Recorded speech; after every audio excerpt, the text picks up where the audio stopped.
The neon lights of Station Helix 7 flickered across the transparent aluminum viewport. As Zixara examined the human slumped against the charging port, the creature looked pathetic. Worn boots, a jacket held together by what appeared to be adhesive strips, and eyes that carried the particular desperation of someone who hadn't eaten in days. "You look terrible," Zixara observed, her translator converting her native clicks into standard galactic common. The human, a young man with dark hair and sharp features, glanced up with a crooked smile. "Thanks, you really know how to make a guy feel special, Miles," he added, extending a grimy hand. Miles Chen, formerly of the cargo ship Wanderer, currently of nowhere in particular. Zixara's species didn't shake hands, but she'd learned enough about human customs during her decades as a trade negotiator. She touched his palm briefly with her three-fingered appendage. "Zixara of the Kalathi Consortium. What happened to your ship?" "Sold it to pay off debts," Miles said flatly. "Turned out my business partner was better at gambling than bookkeeping. Now I'm stuck on the station with exactly 12 credits to my name." 12 credits. Zixara spent more than that on her morning stimulant beverage. The Kalathi were known throughout the galaxy for their wealth, their business acumen, and their complete inability to understand human economic chaos. Humans were bizarre creatures capable of building faster-than-light engines, yet somehow constantly broke. 12 credits won't even get you a meal. Zixara mused. "Tell me about it." An idea formed in Zixara's mind. A terrible, amusing idea. She pulled her credit chip from her belt pouch, a slim piece of crystalline technology, worth more than some planetary GDPs. Among her people, it was considered the height of humor to make grand gestures, to demonstrate wealth through theatrical generosity. Her friends would find this hilarious. "Here," she said, holding it out. "Take it." Miles stared. "What?" "My credit account. Use it. Buy yourself a meal. Buy yourself 10 meals. She clicked with laughter, the sound like stones rattling in a cup. "Consider it an anthropological experiment. I want to see what a broke human does with unlimited resources." "You're joking." "Perhaps. Perhaps not. The security code is 77 for 2 Alpha Calath. Return it to my quarters in the diplomatic wing within 24 hours. She waved a dismissive hand. "Don't worry, I'll report it missing if you run off. The station AI will find you in minutes. So you might as well be honest and just entertain me." Miles took the chip with shaking fingers. "This is insane. Welcome to the galaxy, human.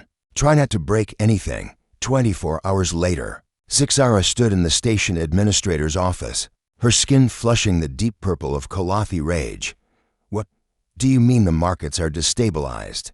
Administrator Vrel, a six-eyed hexapod, pulled up holographic displays with trembling limbs. "The human, Miles Chen, he didn't spend your money. He invested it. Invested. 47 separate transactions across 16 different markets. He started with the deuterium futures on Sigma Station, bought low during the morning dip, sold high 3 hours later. Then he moved into rare earth minerals, then information stocks. Then," Vrel's voice cracked, "he somehow predicted the Javian tech company merger for hours before it was announced publicly." Zixara's translator could barely keep up with her furious clicking. "How much?" "Your initial account balance was 847,000 credits. Current balance is," Vrel swallowed, 23.4 million credits." The office fell silent except for the hum of station life support. "He made me money? Substantial money. But that's not the problem." Vrel pulled up another display. "The problem is he also purchased controlling shares in 3 failing station businesses: a water reclamation facility, a hydroponics bay, and a small shipyard. He's already drafted restructuring plans. The Station Economic Council is in chaos because a broke human with no credentials just became one of our largest stakeholders." Zixara's anger shifted to something closer to shock. "Where is he now?" "Your quarters. Waiting for you," he said, and I quote, "Tell Zix I kept my promise." Miles sat on the minimalist Kalathi furniture, looking far more comfortable than he had any right to be. He'd cleaned up new clothes, a proper meal evident in his healthier complexion. The credit chip sat on the low table in front of him.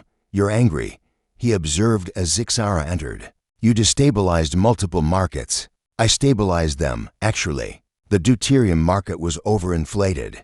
I corrected it. The businesses I bought were failing because of mismanagement, not lack of potential. Give them 6 months, they'll be profitable and employing twice as many people. He smiled that crooked smile again. You said I could use the account. You didn't say how. You were supposed to buy food. Maybe some clothes, not become an economic power. Why not both? Miles gestured to his new outfit. I did buy clothes. Cost me 40 credits. Everything else seemed like a waste not to use productively. Sixara sat down heavily, her legs folding in a way that suggested defeat. Humans, you're all insane, maybe, but we're also really good at making something from nothing. It's kind of our specialty.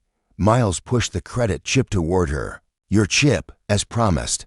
Plus I transferred all the new assets into a joint account, 60% yours, 40% mine. Seemed fair since it was your capital. You're giving me the majority share? It was your money to begin with. I just proved I know how to use it.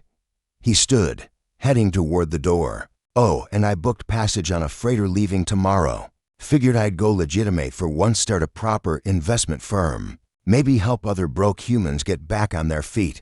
Sixara watched him pause at the doorway. Thanks for the meal ticket, Miles said, and the reminder that sometimes taking a chance on people pays off. After he left, Sixara checked her account balance again. 23.4 million credits. From a human she'd expected would spend maybe 1,000 on food and disappear. She clicked with laughter, genuine this time. Humans, absolutely insane, absolutely brilliant. She'd never underestimate a broke human again.